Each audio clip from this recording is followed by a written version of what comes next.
computed t-test is 12.62. And if we will go into graph it, nandito siya. Yung napakalayo niya, 12.62. And if that is the case, we would need to reject the null hypothesis. Kasi nasa rejection region siya. No, we should reject the HO or the null hypothesis. Okay? So, if we will going to do that, this is rejected, of course, this will be accepted. Okay? So, meaning to say, our rho is not equals to 0. Kasi nga, in fact, na-compute na natin, our rho is equals to 0.97.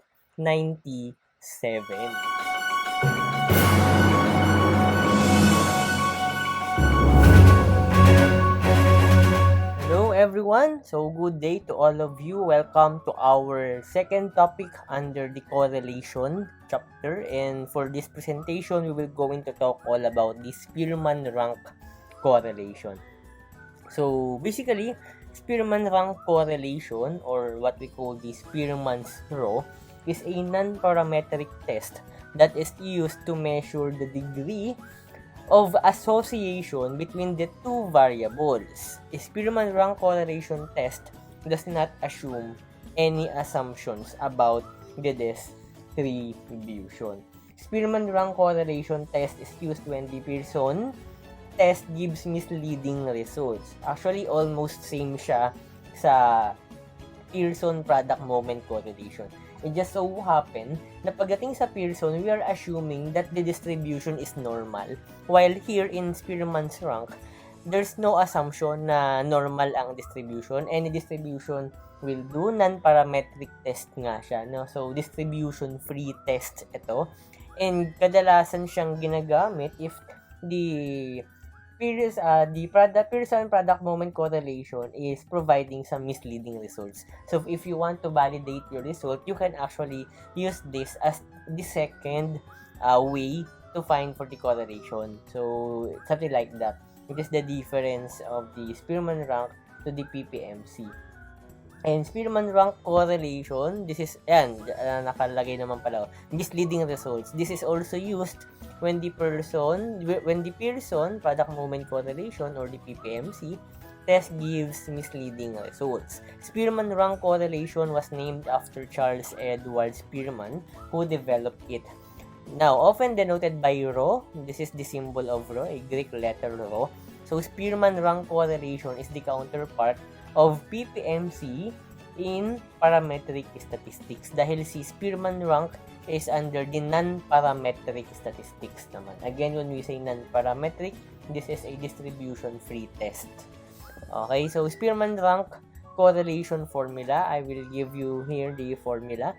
So, for the formula, of course, we have here the rho, a Greek letter rho, and 1 minus 6 summation of d big D square. So, all over n multiplied to n square minus 1. So, this is the formula for the rho, where, let's write here the meaning of each variable. Rho is the Spearman rank correlation. Spearman rank correlation. If PPMC has R, the Spearman rank correlation has rho as the symbol. Okay, so correlation. And for the D, this is the difference. Okay, difference of what? So this is the difference between the ranks of corresponding values of X and Y. Difference of X and Y. Ito na lang, X and Y na lang lagay ko.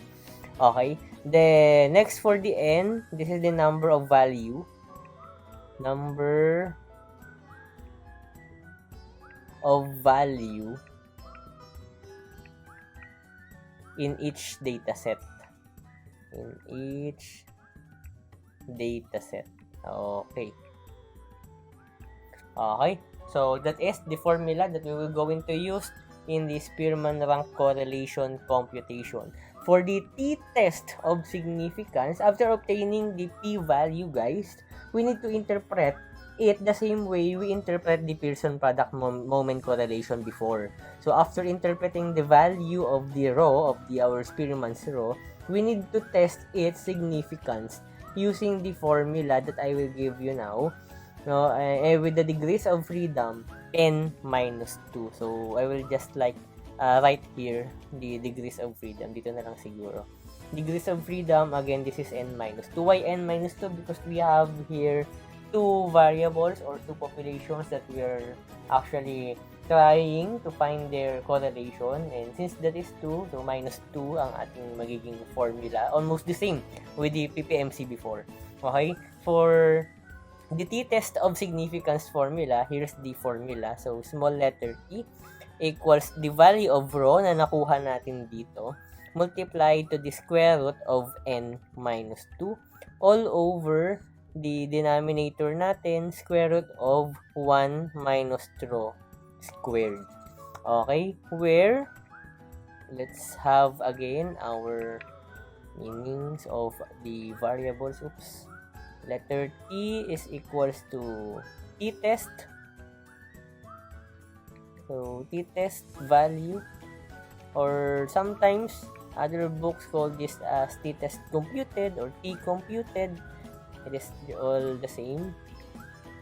Okay. And we have the rho. So, Spearman rank correlation. Just the same with one on the above. So, Spearman rank correlation. And lastly, we have here dn. So, the number of values. Number of value in each data set. Okay? So, here's the two formula that we will going to use in this topic. Now, for the next slide, we actually have here the assumptions in Spearman rank correlation test. So we only have two assumptions here. For the first assumption, that is actually that the subjects are randomly selected, and the for second one, observations must be at least ordinal level. Take note on the level ordinal, not nominal one. Okay, so for you to be able to know and appreciate this topic more, let's have our example. So, Spearman rank correlation. The owner of a chain fruit shake stores would like to study the correlation between atmospheric temperature. So, this will be the first variable natin. And sales, this will be the second one, during the summer season. So, a random sample of 12 days is selected with the results given as follows.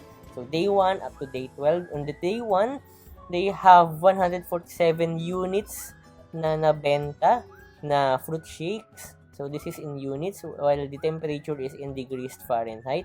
And katumbas ng 147, noong araw na yon, they have 79 degrees Fahrenheit na temperature.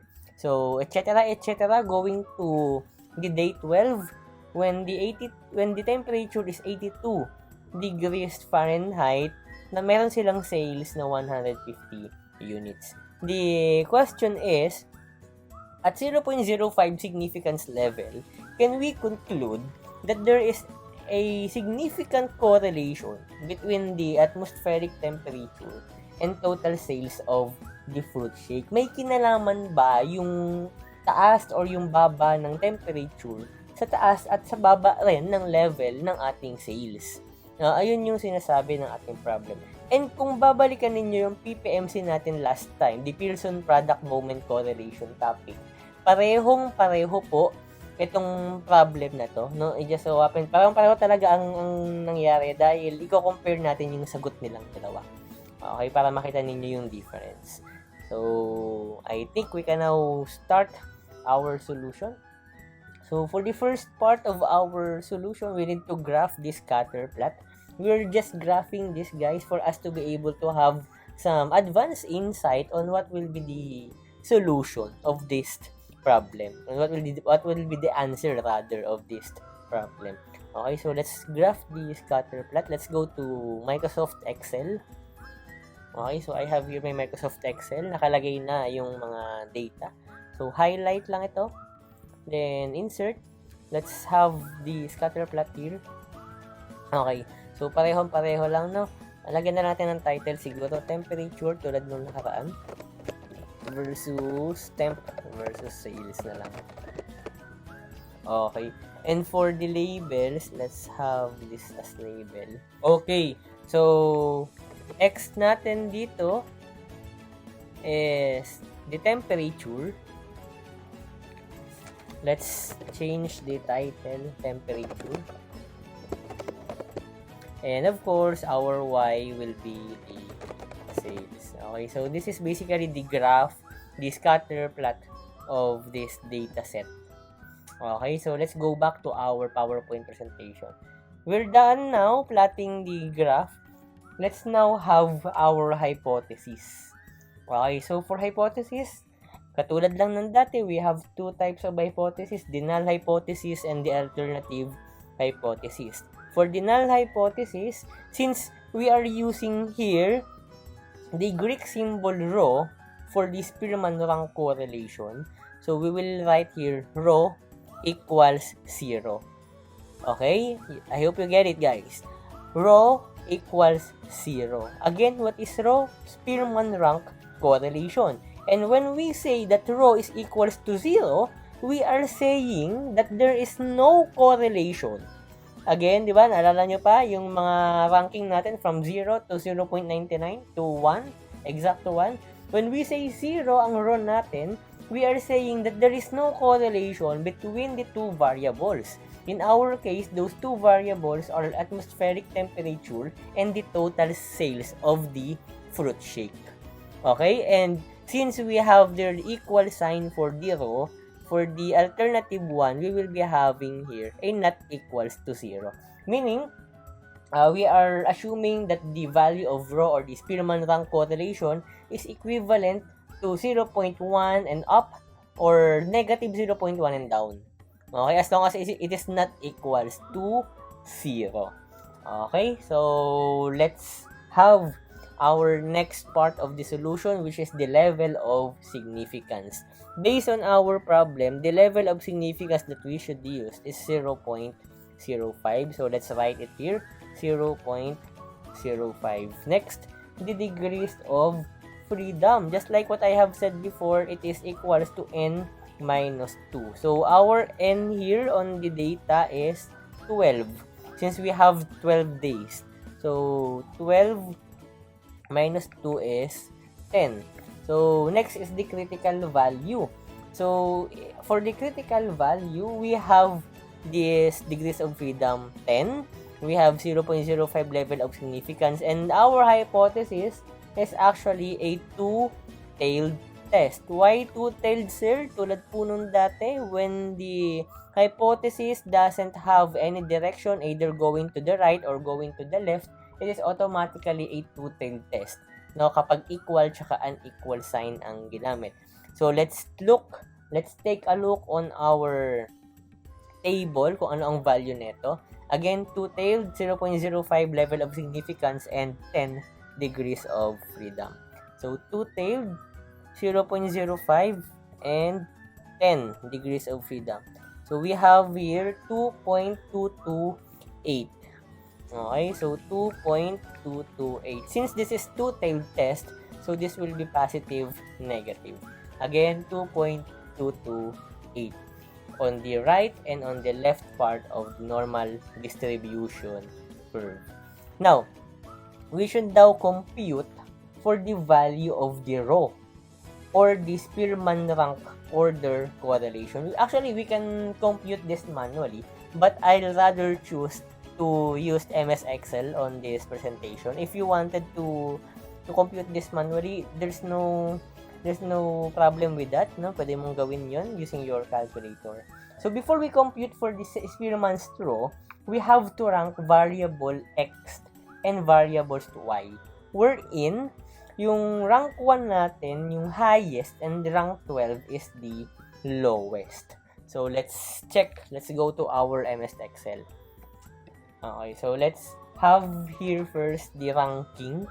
So, R X for the rank ng X and RY for the rank of Y. So, for the ranking guys, titingnan nyo lang. If you're doing this manually, ano yung sabi ko, di ba? Sabi natin kanina, yung rank 1 natin, ito yung highest value. Yung rank 12 natin is the lowest value. So, in our case, rank 1 here should be the 97 and so on and so forth. Pababa. No? Ganun po siya. And if you're doing this with MS Excel, pwede natin siyang gawin ng sabay na lang na using the formula rank.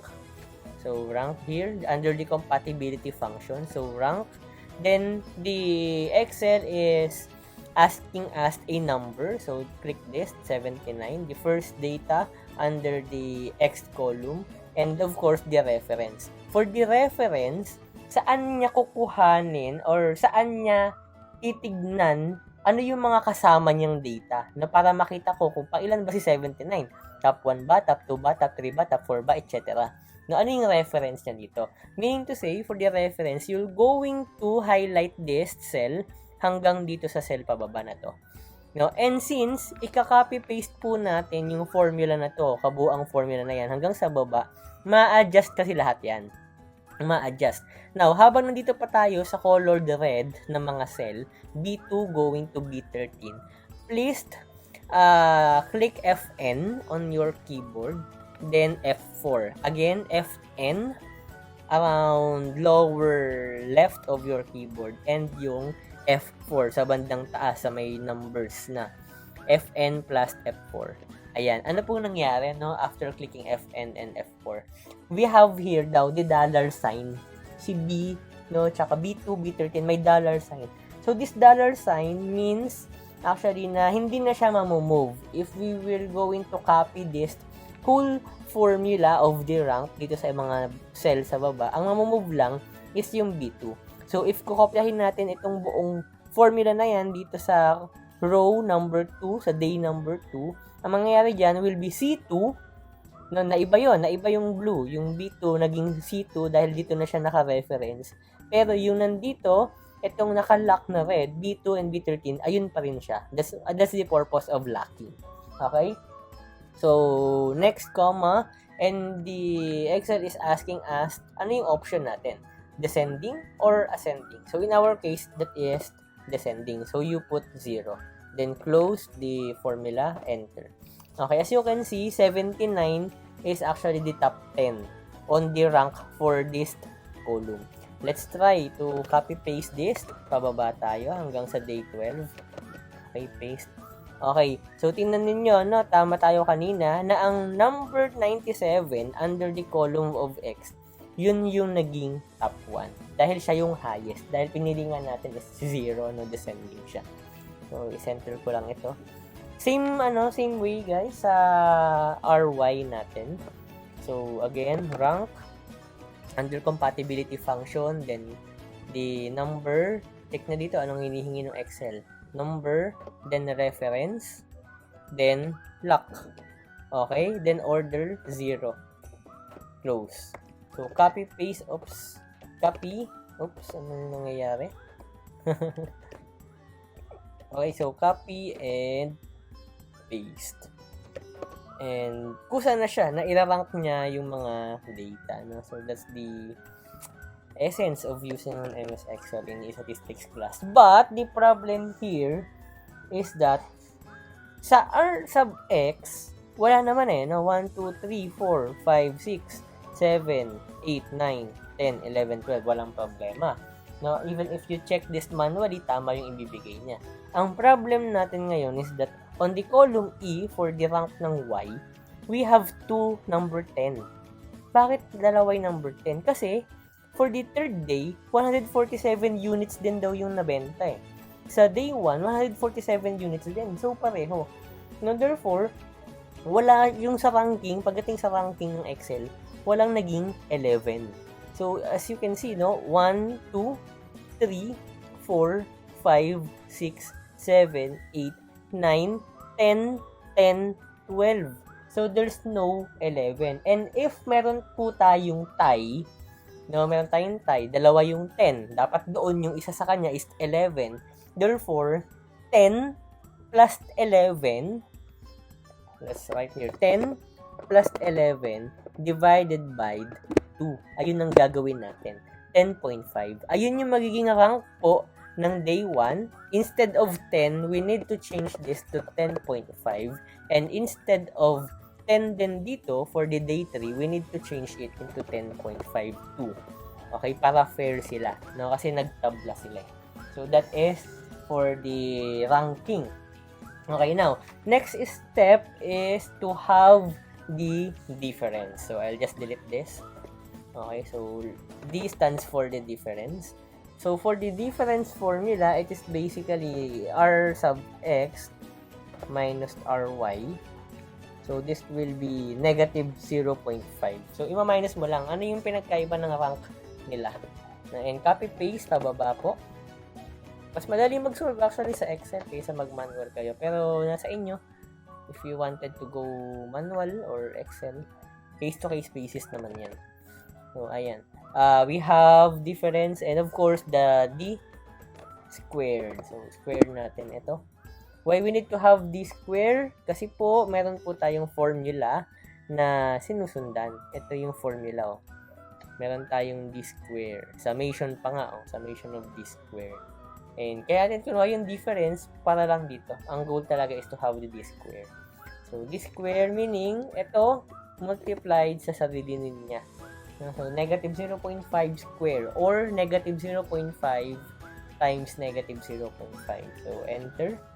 Then, copy-paste hanggang sa last na data. Okay. So, center natin. Ayan. Now, what we will going to do now, since ang hinahanap sa ating formula is, i-ano ko lang ito, na-freeze ko lang ito. Okay, ang hinahanap sa formula is summation ng D square, yung total daw po na value nito. So, meaning, we need to sum this up. So, summation from day 1 up to day 12. Then, close, enter. So, that is 8.5. Ayun yung kailangan natin sa formula, 8.5. So, let's go back to our PowerPoint presentation. Doon sa ating solution na part. Here's the solution part. So, compute for the value of rho. Apply the formula of Spearman rank correlation coefficient. So, let's have the formula. Again, that is rho equals 1 minus 6 summation of D squared all over n multiplied to n squared minus 1. So, equals 1 minus 6 summation of D squared, balikan ang Excel, that is 8.5. So, we have here 6 times 8.5 all over n. Ano po yung n natin? 12 because we have 12 days. So, 12 squared ulit minus 1. Okay, so let's use our calculator para dito sa sagot dito. Clear ko muna. Okay, so 1 minus, let's have the fraction bar here. Then 6 multiplied to 8.5. Sa denominator natin, we have 12 multiplied to 12 squared minus 1. Then close. Okay, so answer is 0.97. Okay, so 0.97. Let's write here on our PowerPoint presentation. So 0.97. This will be now the value of the rho or the Spearman rank correlation coefficient. Now, meaning to say, now we have 97% the between atmospheric temperature and the total sales. Nag-indicate ito ng very high positive correlation. Napakataas na correlation. Meaning to say, na kapag nag-increase yung temperature, mag-increase din yung total sales nila. Now, hindi pa po tayo tapos dahil that is just correlation. Hypothesis testing wise, we need to have the value of the T computed. The t-test value is actually, let's have the formula na nabanggit ko kanina. Ito ang formula natin. Balik tayo. Ito. No? So, t equals rho multiplied to square root of n minus 2 over square root of 1 minus rho squared. So, let's go back sa ating solution. So, t rho square root of n minus 2 over, we have square root of 1 minus rho squared. So, direct substitution. We have 0.97 as the value of our rho. And, multiply natin ito sa square root of n minus 2 is 12 minus 2 over square root of 1 minus 0.97 squared. So, let's go now to our calculator. So, let's clear this. We have the fraction bar. So, 0.97 multiplied to the square root of 12 minus 2. And close this one. For the denominator, we have square root of 1 minus 0.97, which is our rho. I hope you have your pen and paper. Sinusundan niyo sana ako. 0.97, then square natin. Okay, so the answer is 12.6176, or let's use 2 decimal, 12.62. So let's write it here, 12.62. Now, since 12.62, ayan, let's have our decision rule muna. No, so tulad ng dati, we have here 0, and since this is a two-tailed test, so we have here the positive value of the critical na value natin and the negative one. And of course, this is the rejection region. So, yan, we have the rejection region here. And also dito sa kanan, we have the rejection region. Okay, kung babalikan ninyo, ang ating critical value is 2.228, positive and negative. So, let's write it here. 2.228 positive and the negative 2.228. Again, our computed t-test is 12.62. And if we will go into graph it, nandito siya. Yung napakalayo niya, 12.62. And if that is the case, we would need to reject. No, we would need to reject the null hypothesis. Kasi nasa rejection region siya. No, we should reject the HO or the null hypothesis. Okay? So, if we will going to do that, this is rejected, of course, this will be accepted. Okay? So, meaning to say, our rho is not equals to 0. Kasi nga, in fact, na-compute na natin, our rho is equals to 0.97. Okay? So, 0.97. Hence, our conclusion will be, since the null hypothesis has been rejected, we can conclude that there is evidence that shows significant correlation between the atmospheric temperature and the total sales of fruit shake at alpha level 0.05. Again, lagi po natin nilalagay yung alpha level dahil there is a chance na mag-iba yung interpretation, mga numbers natin kapag iniba natin yung alpha, yung significance level. Now, since sabi ko kanina, Spearman rank correlation is almost the same with the PPMC or the Pearson product moment correlation. Let's go back. Sa ating PPMC, ang value ng R natin is 0.93. I hope you still remember. This is on our last presentation, on the last video. So, 0.97. Now, we have computed na ang value natin ng rho is 0.97. 93 ang R, ang rho is 0.97. Meaning, di ba sabi kanina, the Spearman rank is used if we want to validate our answer. If we don't wanted to rely as much as possible sa R lang. So, dito, parang pinatunayan niya pa. Dito kasi mataas na, high na. Pinatunayan niya pa lalo na yes, high correlation nga ang ating sales and of course, yung atmospheric temperature. So, pinatotohanan niya dito. But then again, when it comes to Spearman rank correlation, ang assumption dyan is non-parametric, no? Distribution-free yung test natin, while on the PPMC, the Pearson product moment correlation, ang assumption is normally distributed. So anyway, I hope you learned something from this presentation.